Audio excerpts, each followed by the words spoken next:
lui a donné. Je sais ce que tu vas dire. Trevor Clevenot lui a donné, mais. Oui, mais ça voudrait dire qu'il y en a qui ne l'a pas non plus.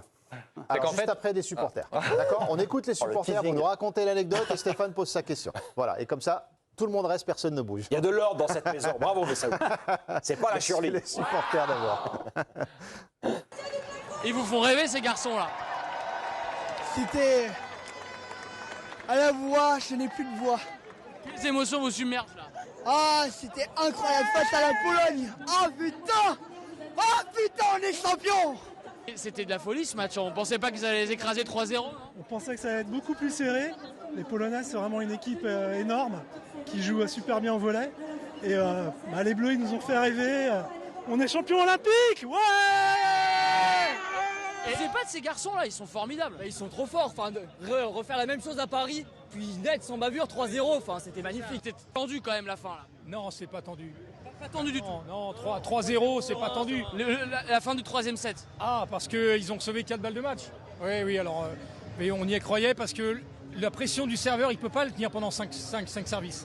Donc on savait qu'il allait rater, moi c'est ce que j'ai pensé, et il a raté, voilà. Les dieux du volleyball m'ont donné raison, j'étais content. Il y a des records. Il y a les spécialistes du 100 mètres haies, il y a les spécialistes du volley. Si vous cherchez des spécialistes, allez au Club France. Hein, Balle de match.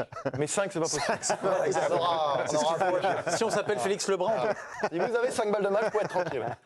Timothée, votre anecdote, question de Stéphane, et ensuite on retrouve nos volleyeurs avec Anne-Sophie. C'est plutôt que c'est intéressant et ça en dit long sur l'état d'esprit de cette équipe et sur la personnalité de ces garçons. C'est qu'à l'issue donc, de la finale, il y a le protocole qui a débuté et il était prévu donc que les 12 joueurs ayant participé montent sur le podium et aient leur médaille. Et que le 13e, celui qui était un remplaçant, s'il n'avait pas joué la moindre minute, s'il n'était pas rentré, eh bien lui ne recevait pas la médaille. Eh bien les joueurs français ont dit non, on ne va pas sur le podium. On attend qu'on ait une 13e médaille, on ne va pas sur le podium. Et ça a duré une demi-heure, le podium a pris du retard parce qu'ils ont dit on n'y va pas. On n'y va pas, ils ont dit si c'est comme ça, on s'en va. Et voilà. Donc ils ont réussi à faire pression à tel point qu'ils ont dit ok, vous allez à 13 sur le podium. Le fait est qu'il y avait 36 médailles de prévues, 12 pour chaque équipe, mais que le remplaçant en aura une. Ça a été convenu comme génial. ça. Magnifique anecdote. Il y avait eu ce cas de figure à Pékin avec l'équipe d'épée. Pareil, le remplaçant n'avait pas de médaille et ils avaient pareil fait tout un cirque avant la remise des médailles pour. En foot, en tennis de table également. Donc là, il y a quelqu'un qui est parti samedi soir à la Monnaie de Paris pour faire une 12e médaille d'or. Il y en a quelques-unes en rab, ouais. Non, moi, je voulais demander à Hubert, parce qu'on voit qu'au Club France, on a des mages. Est-ce que, Hubert, qu'est-ce que tu penses comment tu voyais les choses en quart de finale à 2-0 pour l'Allemagne?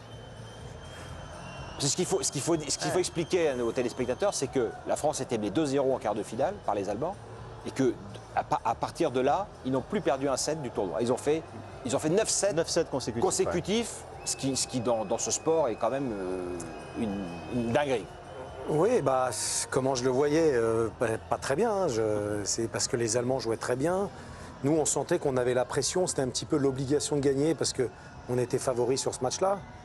Les Allemands jouaient très bien. Donc, je pense qu'il a vraiment fallu un sursaut d'orgueil. Il y a aussi un très bon choix tactique de l'entraîneur qui a fait des changements. Il a changé le pointu, il a changé Jean Patry pour mettre Théo Fort, qui n'avait pas trop joué du tournoi. Et il fait une super rentrée. Je pense que ça débloque un petit peu et on les sent qu'après la victoire dans le 3e set, ça les a un peu relancés.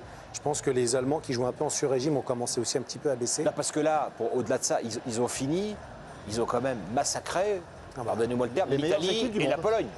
C'était des matchs. Moi, pour le coup, autant il y a des matchs, on a eu peur. Alors là, sur les volleyeurs en demi-finale et finale, c'était contre l'Italie, moi j'y étais, c'était incroyable. Enfin, individuellement, tu peux pas dire, alors oui, avec Clevenot qui était sur un nuage, lui, tu pouvais faire ce que tu voulais, lui donner la balle, il faisait tous ses points, mais en même temps, c'était tout le monde.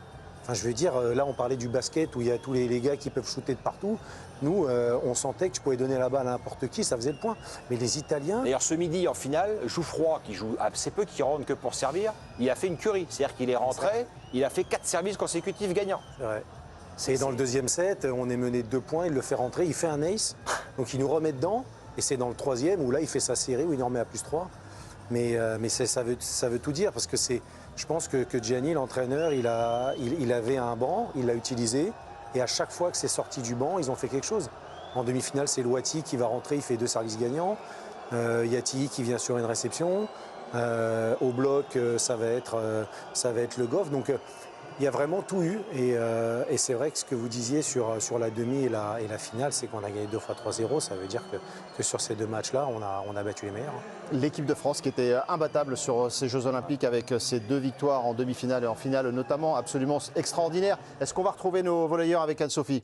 Une première fois, un premier aller-retour avec le Club France. Ils sont attendus par toute la foule derrière là, pour fêter cette 2e médaille d'or consécutive. On va retrouver Anne-Sophie avec, me dit-on, Jean Patry, Antoine Brizard et Erwin Gapet. Ah, quand même.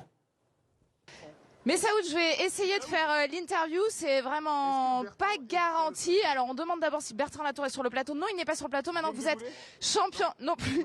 Maintenant que vous êtes champion olympique, messieurs, on peut tous dire. J'ai des questions. Double, j'ai dit ça, non? Ah oui. Double champion olympique. Qui a été le meilleur sur ce tournoi? Moi. Bon, et puisque vous avez l'air chambreur, Antoine, qui a été le plus mauvais alors sur ce tournoi? Les autres. Pas nous. Qui va être le plus gros ambianceur ce soir? Il y a de fortes chances que ce soit José. Qui est José? Vous nous le présentez? C'est moi-même ce soir. Ah, c'est pas le porte-manteau, visiblement, c'était le petit nom donné au porte-manteau. Ok, qui sera le plus fatigué demain matin? Alors, qui sera le plus fatigué? Erwin. Non, c'est 2 fatigues différentes. Elle a dit demain matin. C'est 2 fatigues différentes. Il y a 2 fatigues différentes. Vous nous expliquez? Oh, Totti sera un peu fatigué parce que le sommeil l'appelle. Erwin, il sera fatigué parce que... Après 2 jours. C'était après 2 jours. Demain matin, pas le premier matin. Après 2 jours. Nga, je t'ai géré à Tokyo après un jour. T'étais très fatigué. Oui, mais j'avais vécu. Il avait... Qui a le plus pleuré pendant la compète? Ah, ça, c'est toi, non, c'est Nga. Non. C'est nous deux. C'est vous, non? Rappelez-vous, les gars. Rappelez-vous. C'est un Je suis fier. Oh oui. C'est le coach.